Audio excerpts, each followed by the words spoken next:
To the clap. Hey, everybody, it's Mark Yegi. Welcome to another weekly market update. Kind of a lousy, poopy head week, as my nephew would say when he was 3 years old. He would say, "This is a stinky, poopy head market." And he would be right. So we had basically 4 days of selling. And that's, maybe this is a buy the rumor, sell the news kind of thing where everybody's like, okay, the Fed's going to lower rates. Now what? We have a recession. We have this and this bad news and that bad news. And it's kind of glum. Everybody's watching CNBC and I just got off my mastermind call and people were like, wah, wah, wah, a little bit glum. And so, but remember, there's always a bull market coming after a bear market, or there's always a buyer week after a seller week. Who knows what's going to happen, but we are yellow. Let me show you what I'm talking about over here. All right. So we've got, hang on. Here we go. All right. So here's what we got. We've got a, all right, we've got 4 days in a row of selling. You can see three green lights, three green lights switch to three red lights just today. That's how quick it can happen. That takes us into a yellow condition. And so we could be red as early as Tuesday next week. Right now, the action is to the downside. So that's how we have to play it. I don't know if it's going to bounce. I don't know if it's going to continue. I just know that I don't like it. I don't like it one bit. And so that's the NASDAQ. Sorry, this is the NASDAQ. And I've got a lightning pattern drawn on the NASDAQ. So it's 18,700, let's call it, to 15,700. That's a 3,000 point move. And when you subtract that from the 18,000 swing point, we've got 15,000 in play here. So we've got to go through the 200-day moving average and go complete this ABCD, this lightning bolt pattern, and see if it gets to 15,000. It could, maybe, who knows? We'll see. But right now it's headed in that direction, and you have to respect the market when it's got a trend going. S&P 500 looks a little better, but today it's testing the 50-day moving average. You got to watch what the action is going to be. Right now, it looks like it's fairly low volume, which is good because when they're selling on low volume, it means it's kind of bullish. It's like, reverse psychology kind of thing. If there were heavy volume, I'd say, oh man, we're going to be going really low, really fast. But these things could bounce. So the S&P 500 looks better than the NASDAQ. The Dow looks better than both of those. The Dow is above the 50. Yes, it's headed lower, but it's headed lower on low volume. So that's not so bad. The New York Stock Exchange, same thing.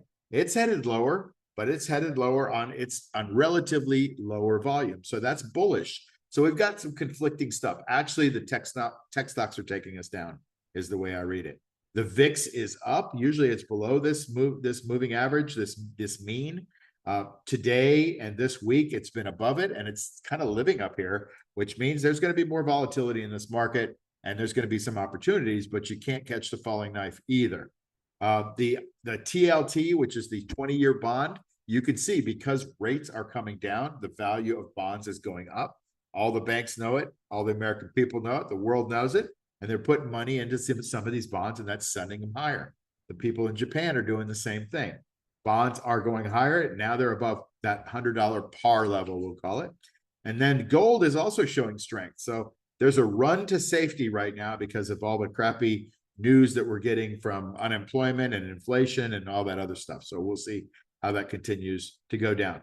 I just want to talk about a couple of stocks that are displaying what I call the dreaded H pattern. And you can see if you look at this stock, if I draw like an imaginary H, there's an H there. And you can see that on CrowdStrike. I'm doing another video on YouTube if you want to watch that, coming out probably today. And then you can see there's a dreaded H pattern right here, showing that is going lower. It's already breached the dreaded H bottom here of the bottom of the upside down U. And so SMCI is also going lower. Let me go through our typical stocks, the ones that a lot of us own. Certainly people in my mastermind group own it. Apple is bouncing around the 50, low volume. This looks kind of healthy, actually, certainly in relation to what else is going on in the market. NVIDIA, this one looks like it could be setting up for a nice dreaded H pattern too. There's probably a $100 stop price that will bounce off, who knows? But that 90.69 is in play, and that 200-day moving average is in play. So be careful to the downside on NVIDIA. Tesla had a great week until today, and now it's testing the 50-day moving average on about average volume. We'll see by the end of the day. This is an important candle because it is testing the 50 after such a great week, where it bounced off the 200-day moving average at the end of last week. and went all the way up to 235 yesterday, actually.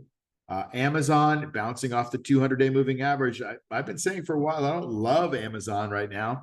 And you could see relative strength at 69.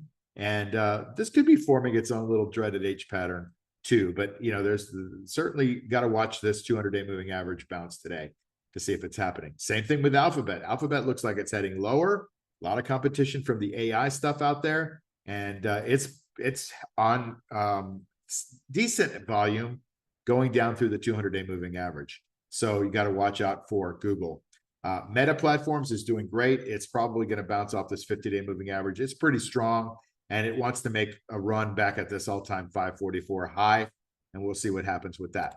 Listen, it's been a crappy week this week. I hope you're in stocks that are not doing crappy. I hope you're protecting yourself, selling covered calls, buying puts, or whatever protects you, and I hope you're making the right moves. There's a lot more things that are more important than making money, but it sucks when you're not, for sure. So maybe next week will be a better one. Thanks for joining me on the Stock Market Update. I'll see you next week. Take care.